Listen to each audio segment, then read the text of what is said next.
Hey gamers, Maniac here with GameAccess.net. Back in 2004, Valve released what many people probably consider to be one of the greatest games ever made, Half-Life 2, for the PC.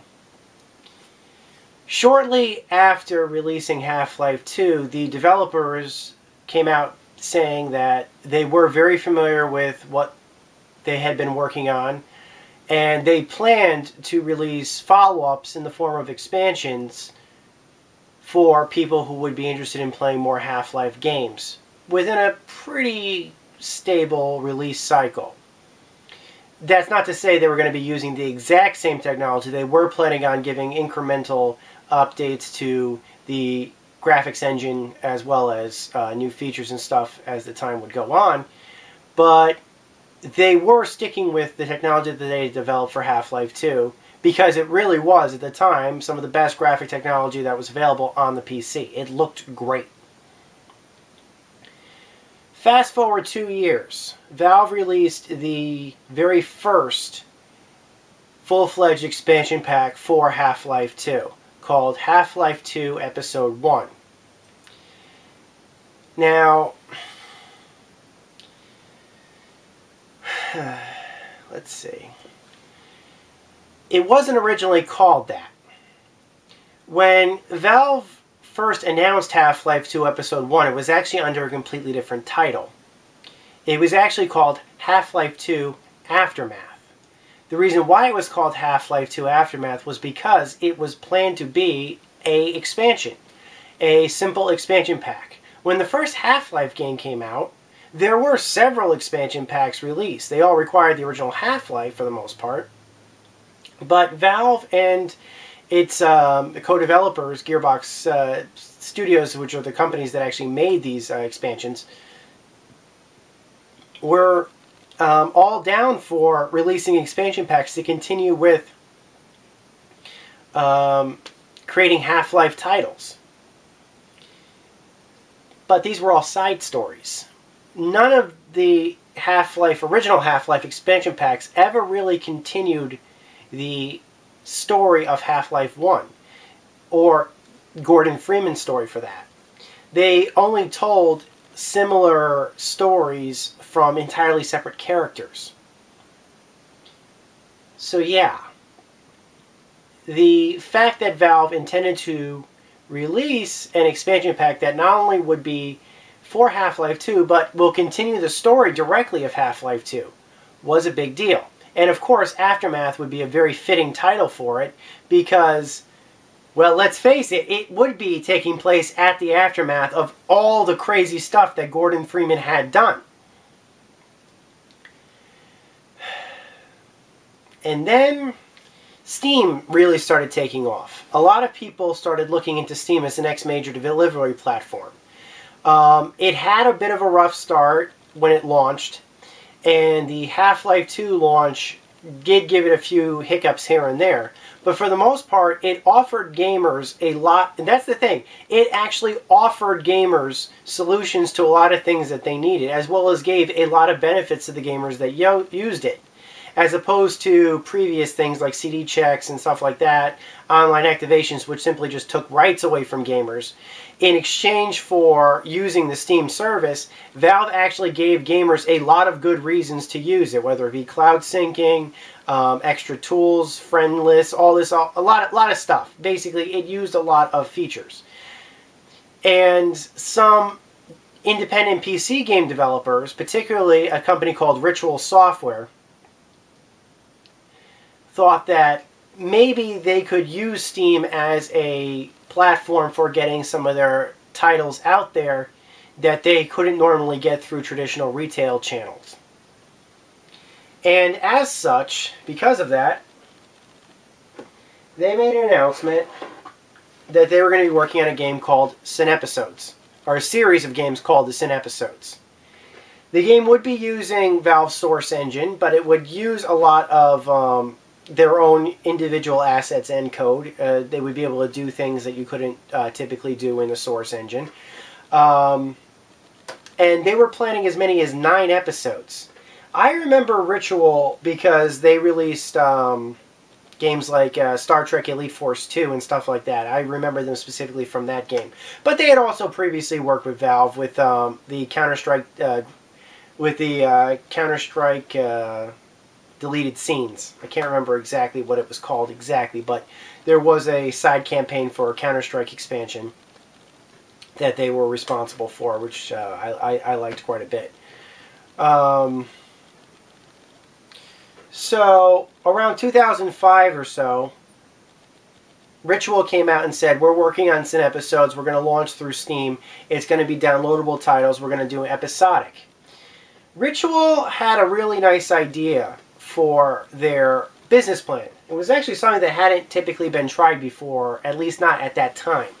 Their business plan was that they were going to use technology that was available to them, build all the technology that they could in the very beginning of the development cycle, use the technology basically to release a shorter style game. Not long enough to be a full price title, and certainly not short by any means, but about a 3 or 4 hour game basically using those assets. The theory was that they could take the technology that they had used, continue to use it in future development projects with maybe some minor adjustments here and there, which they could later even port onto earlier episodes if they wanted to, and tell a continuous story over the course of multiple episodes. The income from the purchases of the episodes, in theory, were going to not only offset the cost of development, but in theory also future further games, so that the series could be continued, not just from people purchasing earlier episodes, but from, it would not only pay off the development of the previous episodes, but also fund development of further episodes. Valve liked this idea, actually. They must have, because shortly before the release of Aftermath, while both Aftermath and Sin Episode 1 was in development, Valve announced that they were changing the title of their expansion pack from Aftermath to Episode 1. When asked why they were calling it Episode 1, they said, we are doing the episodic system. We are going to make this episodic. They were clear about that. This will be episodic. So, not only were they announcing in that there was going to be one episode that they were going to be doing for Half-Life, but that meant that there would be more episodes that they were going to be doing for Half-Life. And they were clear on that as well. They did say, we have at least 4. This was with an interview that they did with PC Gamer. They announced as many as 4 episodes were in development at that time. This was around 2005, 2006, between about 2005 and 2007, I would say. They had talked quite plainly with what they were working on and what their future goals were. That's how we know what we know, and that's how I know what I know up to this point. Up until Episode 1, their plan was that they were going to be developing 4 Half-Life 2 episodes using the Half-Life 2 source engine. With what happened was, how do I put this? They were going to develop 3 of those episodes, which would be considered an episodic trilogy, in-house. Episodes 1, 2, and 3 would all be done by Valve, which would be one contained story, basically. A trilogy, if you will. A 4th episode being done by a third party would be done after the fact. And was also being developed at the same time that the other 3 episodes were being developed. This was going to be done by a third party, and it was going to be basically its own standalone expansion pack. So, what happened? Sin Episode 1 came out, it launched, and there was never any other Sin episodes released. If you want to put down what some of the most heartbreaking things for me personally in the history of gaming were, that would be on my list. If not the top of the list, would be very much on the high on that list of most disappointing moments in gaming history. At least in our modern time, it would probably be the failure of the Sin episodes. Ritual had all these ideas that they were planning for the episodes, and unfortunately, from what I was able to ascertain, they weren't able to follow through with a proper monetary plan. I was under the theory that they were going to basically release their games 2 ways, in a 2-tier payment system. 1, you could buy the games individually at a certain price. Or 2, you could buy all the games together at a higher price than what you would normally pay for 1 or 2 episodes, but less than what you would pay for the whole shebang, basically. Shortly after Sin Episodes 1 came out, a couple of months later on, Half-Life 2 Episode 1 came out as well. Also at the same price point, $20. Now, while both the Sin Episodes and Half-Life 2 Episode 1 did end up getting itself a retail release, the retailers didn't quite know what they were dealing with, and they didn't really treat it as they should have. In fact, I distinctly remember a lot of retailers treating it as if it was value software. I mean, they were used to dealing with full-priced $50 PC titles. If they had cheaper titles that they were selling, they'd usually regate those to the bargain bin, basically, even immediately consider it shovelware or something like that.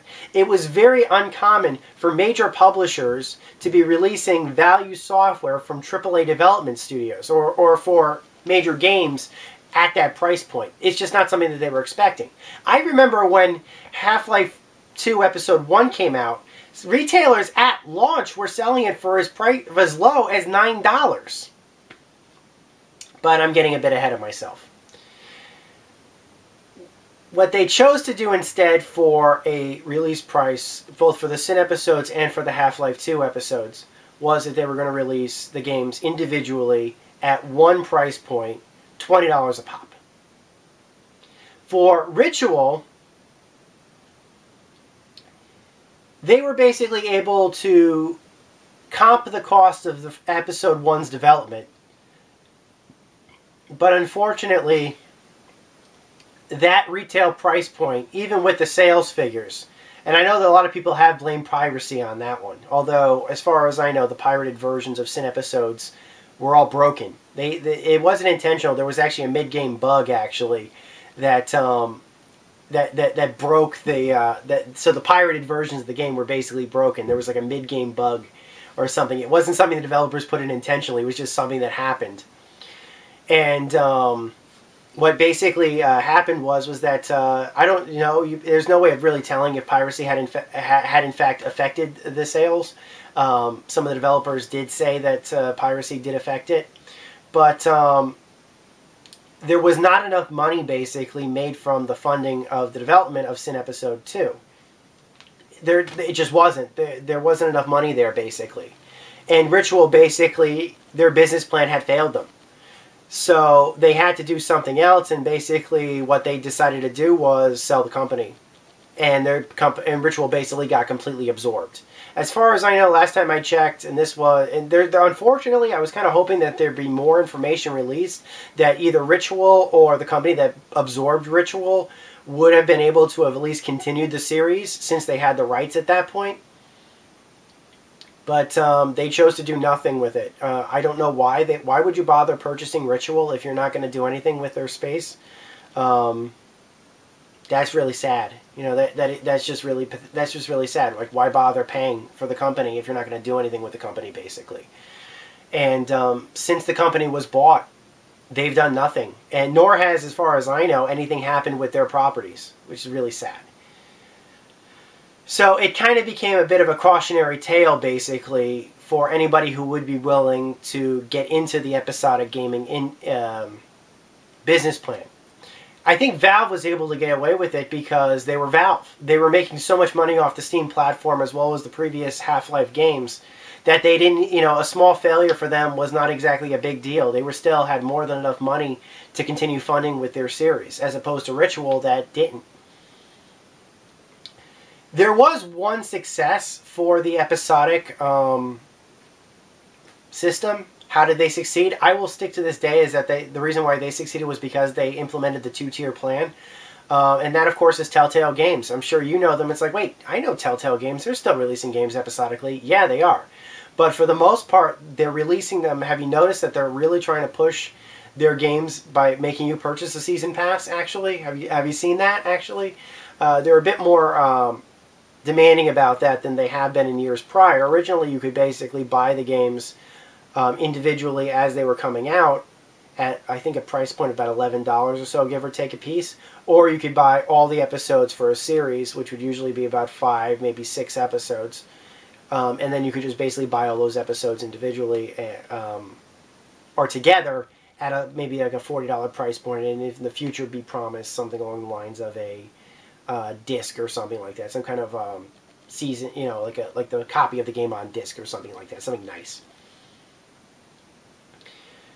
But Ritual and Valve didn't do that. And it became quite clear that as Episode 2 was ramping up, that Valve knew this.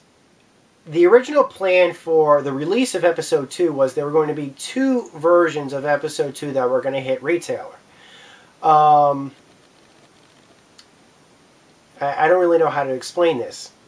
If the system had worked, then you can be damn sure that Half-Life 2 Episode 2, when it did launch at retail, it would have basically just been, just another episodic game release at $20. If this had worked. Unfortunately, it didn't work at all. And that's really sad. That's like really, really sad. Unfortunately, they didn't do this again. In fact, they didn't even come close to doing this again. The initial business plan, the initial retail release for Half-Life 2 Episode 2, which was also in development around the same time as Episode 1 was that it was going to be released alongside some other games.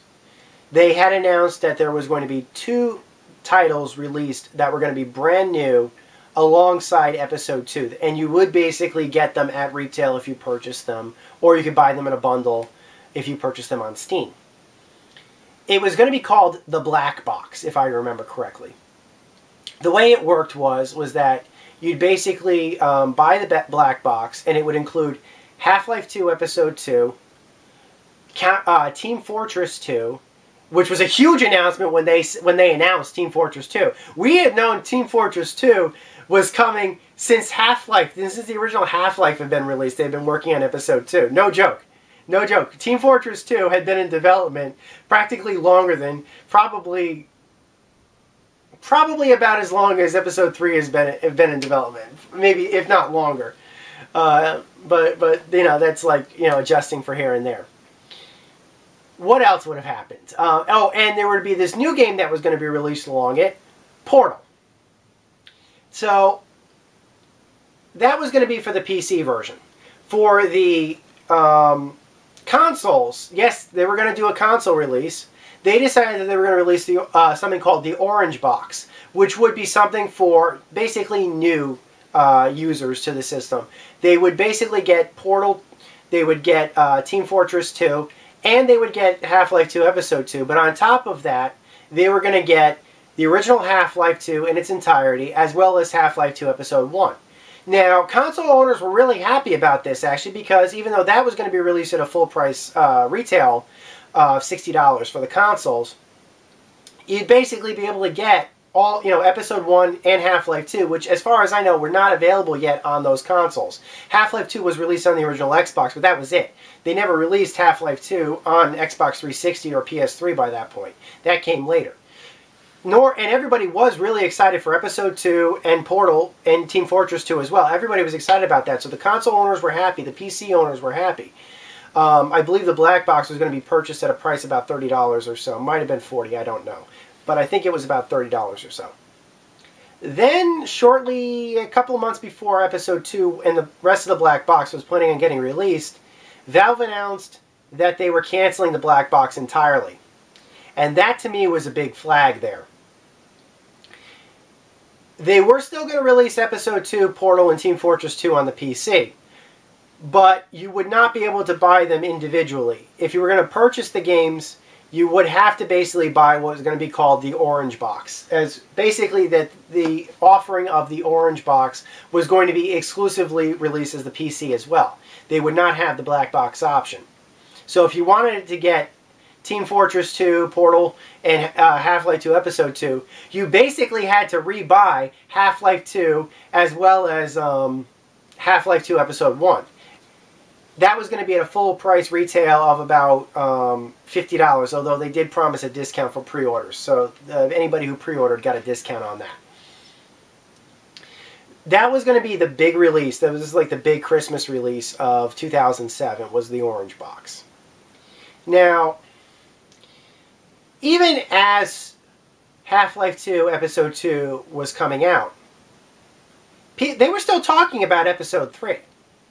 That's like, everybody's talking like, they've said nothing about Episode 3. But when Half-Life 2 Episode 2 was under, they were in fact talking about Episode 3. There actually is at least one screenshot out there of concept art for what they were planning on. I don't want to spoil anything for any, but I think it's pretty obvious for anybody who's played Episode 2 as well as Episode 1, who knew that, oh god, they're these big baddies basically. Are we going to be fighting those? Yeah, that's the plan for Episode 3. We will be fighting those things in Episode 3. But if you ask me, Half-Life, people were still ramping up for Episode 3 at that point. Retailers, and well as a couple of other, like the gaming press, were asking them, so if this is going to be how you're going to release Episode 2, how are you going to release Episode 3? Like, how are these players going to get hands on Episode 3, basically? And I think it was Doug Lombardi, as well as maybe a couple of their other press guys, who were saying, well, there are several options. We could release Episode 3 as DLC. It's kind of exciting. You know, we do have several options for how we could distribute Episode 3. We could do it as DLC for the Orange Box users, or we could release it separately as a standalone expansion or something like that. But basically, they did say that there were, they hadn't quite gotten an idea down for how they were going to have a retail distribution of it, but that it would be at least coming. It was still in development. Well, as I'm recording this, the year is 2014. The Orange Box was in 2007.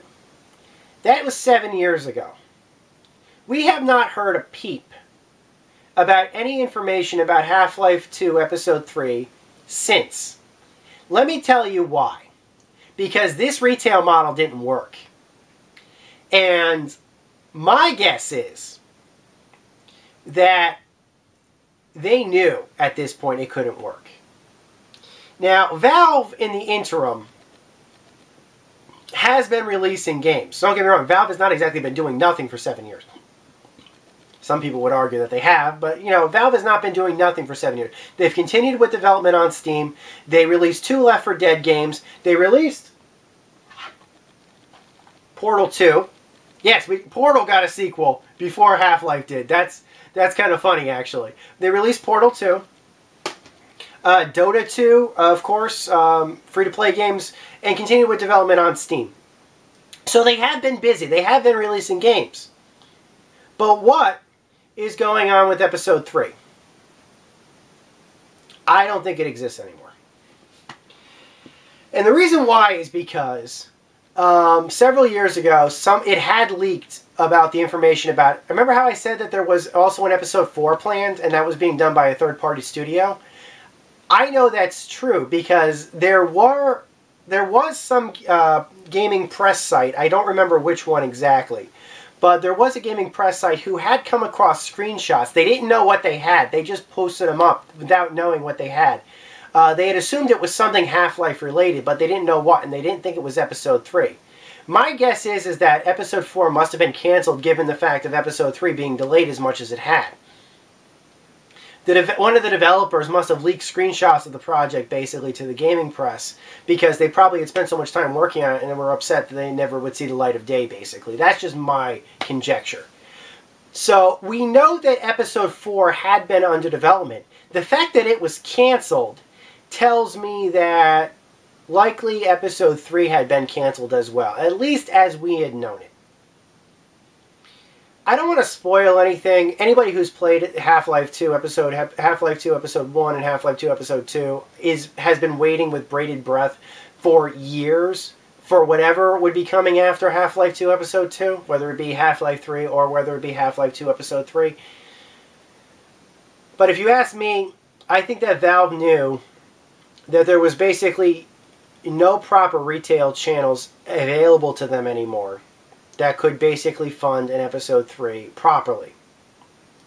And because of that, the sequel to Half-Life 2 Episode 2 would have to be some form of a full-price retail title. Now, that last part is my conjecture. I will freely admit that. That's my conjecture. But I want to hear what you think. It's very likely. I mean, I was one of the first people to actually see Half-Life 2, and this shirt is the proof. I was one of the first people to actually see Half-Life 2 when it was developed. And I know for a fact that Valve, at this point, doesn't show anything unless it's just about ready to come out. If they are working on Half-Life 3, then it's likely probably using an entirely new graphics engine. It's probably designed for next-generation PCs, probably even the now current-generation consoles. But I don't think there's any chance we'll ever see Episode 3 on like the Xbox 360 or the PS3 or something. Like, I just don't. And I don't think it's going to be using the at least that version of the of the Source engine. If anything, it's going to be using probably an entirely new graphics engine, if not a complete revamp of the Source engine. There was one Easter egg in Portal 2 to reference something at the end of Half-Life 2 Episode 2, which gave me at least some form of happiness that they are at least working on it, or at least got some part of it going on. But I want to hear what you think, honestly. I'd like to hear what you think. Do you think that Episodic is a good business model, number one? Do you think that, because history has shown, it seems, that unless you basically release with a larger price point for a full, at a full retail price point, in all likelihood, episodic releases will not do very well at retail. And two, do you think we'll ever see Episode 3 or Half-Life 3?